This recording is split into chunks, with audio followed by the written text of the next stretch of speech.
जय श्री राम दोस्तों। मैं आपका दोस्त राजन मुदनवाल और मैं आपके लिए लाया हूँ काफ़ी प्रसिद्ध और काफ़ी रोचक विद्यापति धाम की कहानी।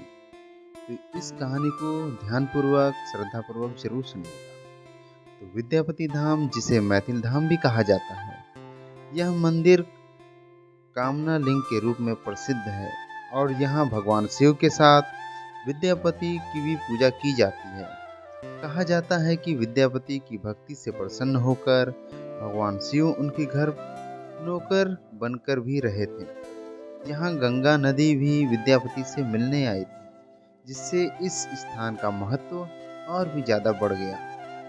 विद्यापति धाम की जो कहानी है, विद्यापति एक महान कवि, संगीतकार और शिव भक्त थे, जिन्हें मैथिल कोकिल के नाम से भी जाना जाता है।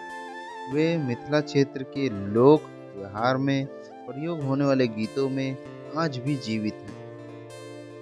भगवान शिव विद्यापति के भक्ति से इतने प्रसन्न हुए कि वे उनके घर उगना नाम के सेवक के रूप में रहने आए। एक बार विद्यापति की पत्नी ने उगना को डांट दिया, तो शिव ने विद्यापति को अपनी पहचान उजागर न करने की शर्त याद दिलाई। विद्यापति ने गंगा नदी में स्नान करने की इच्छा व्यक्त की और कहा जाता है कि गंगा स्वयं उनकी साधना स्थली पर आई थी। जिस मार्ग से गंगा आई थी उसे रौताधार के नाम से भी जाना जाता है। मंदिर का निर्माण बाद में लगभग 1850 में के आसपास उसी स्थान पर दो शिवलिंग प्रकट हुए, जिनकी पूजा शुरू हो गई। इसके बाद मंदिर, पोखर और कुआं का निर्माण किया गया, जो आज भी श्रद्धालुओं के लिए आस्था का केंद्र है। उगना महादेव मंदिर। मंदिर के गर्भगृह में जाने के लिए कुछ सीढ़ियां उतरनी पड़ती हैं और शिवलिंग तल से 5 फुट नीचे है।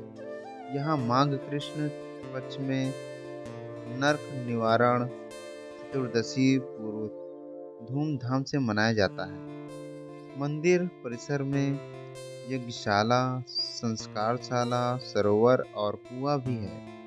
कहा जाता है कि शिव जी ने यहीं से पानी निकाला था।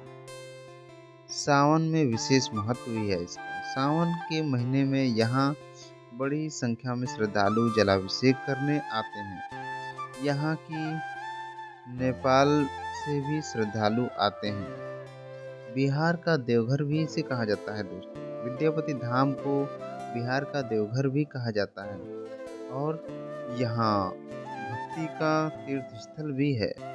दोस्तों, जो विद्यापति धाम है ये मधुबनी जिले में पड़ता है। मधुबनी जिले में भवानीपुर गांव में स्थित है। यहाँ कवि विद्यापति और भगवान शिव के बीच कथाओं से जुड़ा एक महत्वपूर्ण स्थान है। मान्यता है कि भगवान शिव विद्यापति के साथ उगना के रूप में रहते थे और बाद में विद्यापति के कहने पर उगना रूप में ही शिवलिंग के रूप में वहां स्थापित हो गए, जहां आज विद्यापति धाम है। विद्यापति की धाम की जो कहानी है, कवि विद्यापति जो भगवान शिव के भक्त थे, एक बार भगवान शिव को उगना के रूप में अपने साथ रहने के लिए मनाया। शिव ने विद्यापति की भक्ति से प्रसन्न होकर उनके साथ उगना के रूप में रहने के लिए शर्त यह रखी कि विद्यापति किसी को भी अपना वास्तविक परिचय ना बताएं,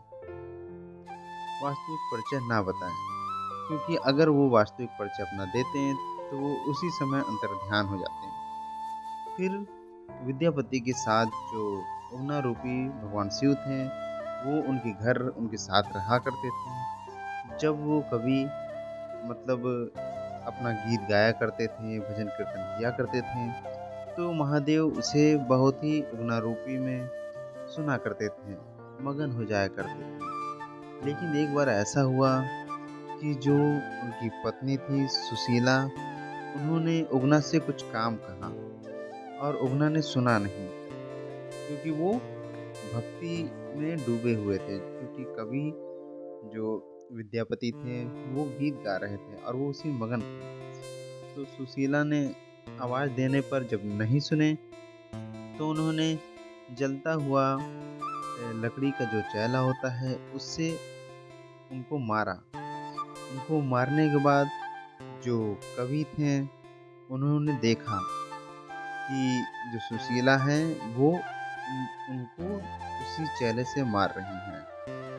विद्यापति की पत्नी सुशीला ने उगना शिव को कोई काम कहने के लिए कहा था, लेकिन सुशीला नाराज होकर उगना को जलती हुई लकड़ी से मारने लगी। विद्यापति ने यह दृश्य देखा और उनके मुंह से निकल गया कि यह साक्षात भगवान शिव हैं। यह सुनते ही शिव वहां से अंतर्ध्यान हो गए। विद्यापति ने उगना को बहुत ढूंढा, लेकिन वे नहीं मिले। फिर शिव प्रकट हुए और उन्होंने विद्यापति को बताया कि अब वे उनके साथ नहीं रह सकते, लेकिन उस स्थान पर शिवलिंग के रूप में विराजमान रहेंगे। इस प्रकार उगना महादेव का प्रसिद्ध मंदिर, जो विद्यापति धाम के नाम से जाना जाता है, मधुबनी जिले में भवानीपुर गांव में स्थित है। यह मंदिर न केवल विद्यापति और भगवान शिव के प्रेम और भक्ति का प्रतीक है, बल्कि यह भक्तों के लिए एक महत्वपूर्ण स्थल भी है। तो मैं आपसे कहना चाहूँगा कि अगर आप भी महादेव के भक्त हैं, तो इस कमेंट बॉक्स में हर हर महादेव जरूर लिखिएगा। ये वीडियो आप कहाँ से देख रहे हैं, कमेंट बॉक्स में ज़रूर बताइएगा। और दोस्तों, अगर आप भी सनातनी हैं और भक्ति भाव रखते हैं, तो हमारे चैनल को सब्सक्राइब करिएगा। नए नए तरह के ब्लॉग आते रहते हैं, यहाँ तक कि विद्यापति धाम का भी ब्लॉग हमारे इस चैनल पे है, तो एक बार ज़रूर विजिट करिएगा। मिलते हैं नेक्स्ट वीडियो में, तब तक के लिए इजाज़त चाहूँगा। जय श्री राम दोस्तों।